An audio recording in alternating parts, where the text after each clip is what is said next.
フルカウンター。 Alright boys, welcome back to the Grand Cross video. So Mushoku Tensei is coming to Grand Cross. We have the full patch notes. We're going to break it down right now. So let's just jump into it. It's going to be a long one. A lot of stuff to cover, a lot of characters to cover. So you know everything that's coming. And well, is it worth summoning? Are the characters good? Let's break it down.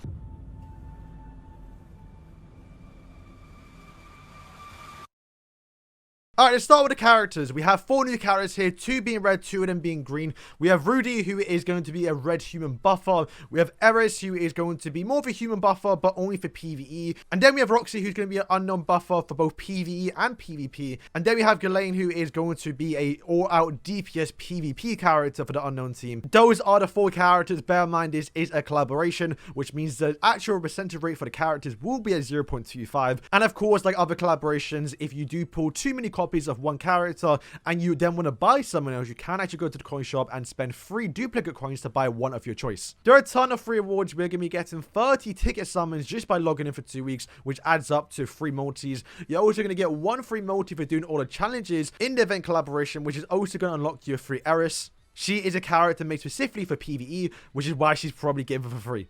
All the characters come with Holy Relics, and you do get enough materials to make the 3 Holy Relics as usual. And if you don't end up actually summoning these characters, you can actually use the resources for their Holy Relics for someone else in another collaboration if you somehow missed in the past. We also get a free outfit for Rudy, which not the best one for him, honestly. There is a new boss fight, Encounter with Death. I've actually not gotten this far in the anime yet, so this is obviously going to be a spoiler for me, but this is the main villain, I assume. He himself is probably going to have some cool actual designs and animations that I can't wait to see in game, but we're also going to get a free actual Eris outfit just by doing this actual boss fight.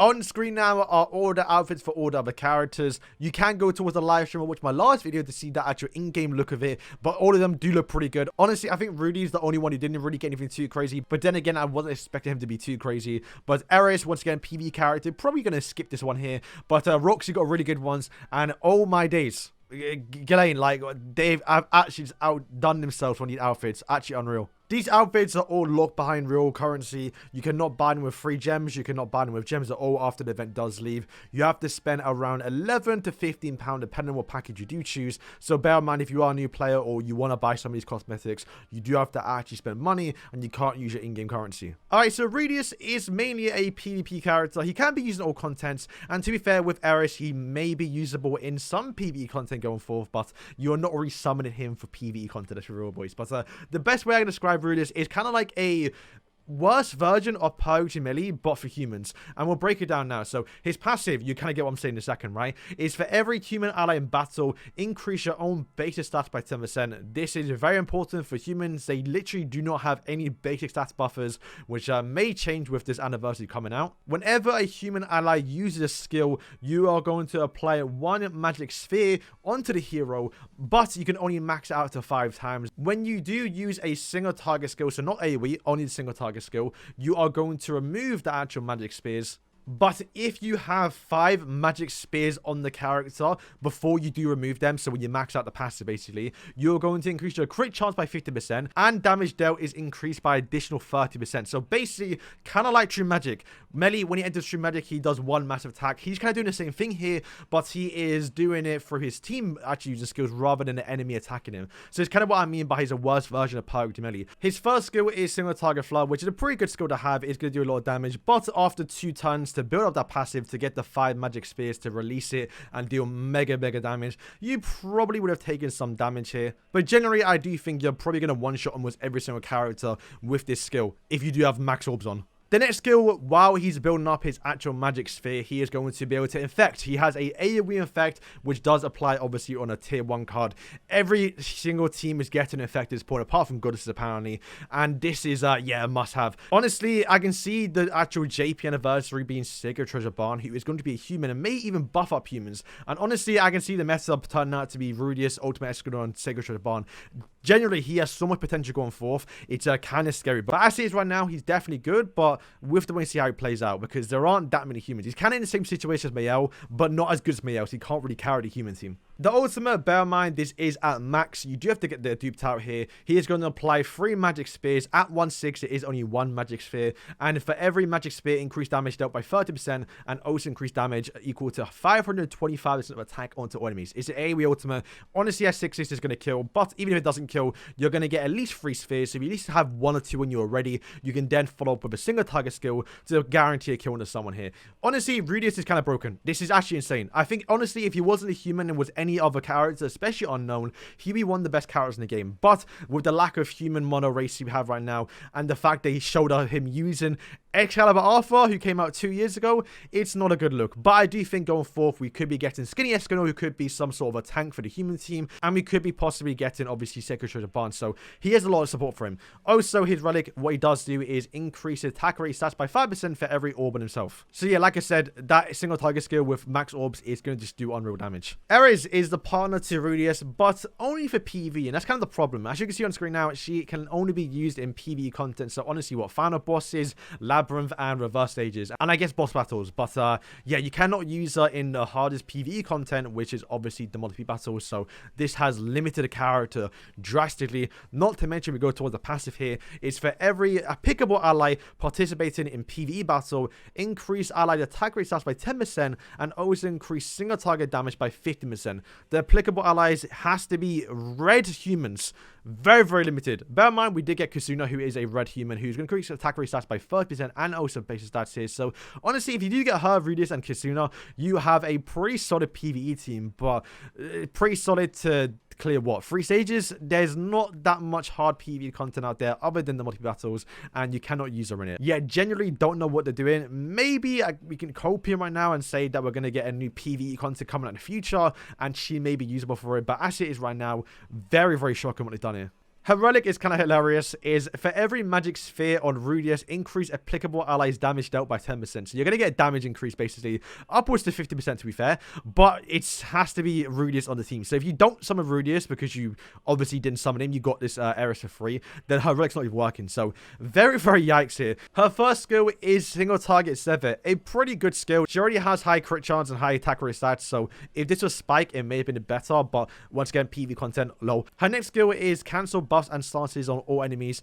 This is yeah, once again, I just don't know what they're doing. There's like no content we need this in, but like I said, maybe something comes out in the future. The actual ultimate, which looks beautiful by the way, you can probably see it on screen now too, is single target flood. It's a pretty good skill. I mean, once again, you're not really taking damage in PvE content, so this is going to do really, really good damage. But once again, you probably don't need to max her out here because it's PvE content. Alright, so now we have Roxy. She is going to be unknown support that can be used in both PvP and also PvE here. And she's kind of got some unique stuff to her that I'm kind of curious how she's going to play out and what we can do with the unknown team. So what she's going to do is apply a shield equal to 200% of attack onto every unknown ally in the battle. Also, she applies it at the start of next turn, so she applies it every single turn. But the gimmick is, if the enemy didn't destroy the shield when the turn does end, the next turn, you are going to get a 20% attack rate stat increase. Honestly, this is massive. But the problem is, the shield's a bit weak, so she does have a relic that is going to reduce damage taken by 20% if someone does have a shield on. So it's going to make it a little more tanky, but generally speaking, if anyone does an AoE skill, it is going to just break it. But I do like the strategy here because they have to break shield every single turn and also apply an AoE every single turn, which then again, it's not that hard with Purge Melee, Ultimate Escanor, and also Mayel. It's just if they don't get the RNG then, but if they don't remove it, you're going to get 20% attack rate stats onto whatever character you may have in your team, which is going to deal really good damage next turn. I like this. I like this. It may not be crazy in meta, but I do like it. Her first skill is single target drain. This is kind of fine. She's a kind of support character, but her next skill kind of makes up for it, and that is a AoE pierce.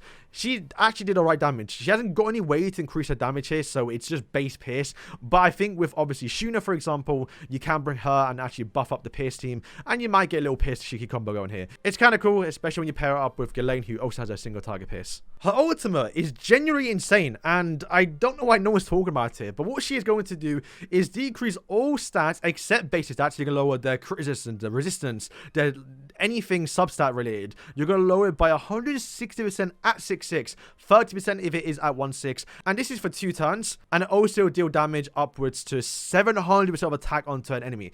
Generally, this is wiping out everyone. No one's surviving this. You're lowering their crit defense and their crit resistance by 160%. This is AoE wiping any team, apart from goddesses, because you can't lower goddesses stats. So if you're able to kill Mayel, which to be fair, you probably can do with Ghislaine. Let's go over to Ghislaine now. So what she is going to do is going to be a single target unknown killer, and she is going to target the highest CC character on the field. I genuinely love how this is all playing out, so let's break it down. For every unknown ally participating in battle, you are going to increase your basic stats by 7%, which, and to be fair, unknowns already have basic stats increase, so this is going to be quite helpful towards her. But also at the start of battle, you are going to mark an enemy with the highest combat class, and when Ghislaine does attack the character with the highest CC who has been marked, you're going to get a 40% damage increase. But also, when the marked target does attack, you're going to reduce their attack rate by 30%. Genuinely, this is insane. This would be absolutely broken if we didn't already have Mayel and also Ultimate Escalon in the game, because once again, those characters are immune to stat lowers, so lowering their attack rate stats by 30% isn't doing much or anything at all to the male team and the goddess team. Ultimate Escalon, you can't lower his stats past what he started at the start of the battle, but you can lower the stat increase that he does get throughout the turns, so it can somewhat negate that. Honestly, like I said, this will be broken. It can be somewhat good towards Pyro Melee, who is going to get a 30% attack rate stat increase for entering True Magic. So you're kind of negating the True Magic here and also making his actual non-True Magic form basically a lot more weaker. But like I said, remember, the marked enemy is going to take crazy damage increase from Ghislaine, and it only goes well for actual first skill, which is single target pierce. Honestly, if you start first, you are one-shotting that marked target straight away. I don't think anyone's surviving it, maybe apart from the demon team with all the stats they have, but this is honestly just insane.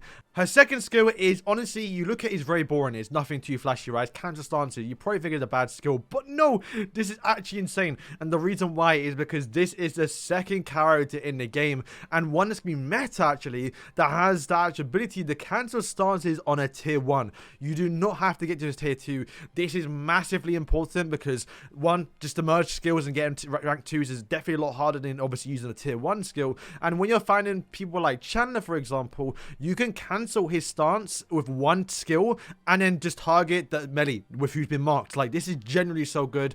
Things like obviously Diane, Nafumi, if you find one of him as well. I honestly can't believe they actually returned this skill after nearly 3 years now since Jenna first got it, and this is massive. The only downside is that the skill itself does do like 50% less damage in terms of the skill multiplier, but I think we take it. With Chandler being rampant on the demon team, this is going to make it so no one can hide behind a counter, and you're going to get that marked target down within 1 or 2 turns. I genuinely love this skill now. Her ultimate is pretty good. It is AoE Power Strike. This is a pretty good ultimate. That's probably going to kill someone and kill nearly the whole team here, especially at 6-6. Bear in mind, if you are using Roxy does lower the resistance, which Power Strike does more damage based on resistance, so you do not want to use those two together, at least ultimate wise. And a Relic is a pretty good one. Every single time the hero uses a single target skill, increases single target attack skill damage by 20% up to 3 times, so 60% damage increase. This would be really good because once you killed the marked target, the highest CC character, you are then not going to get that damage increase no more. So at least this Relic will help you towards it, help you kill the target faster, and also help you do more damage towards the other enemies.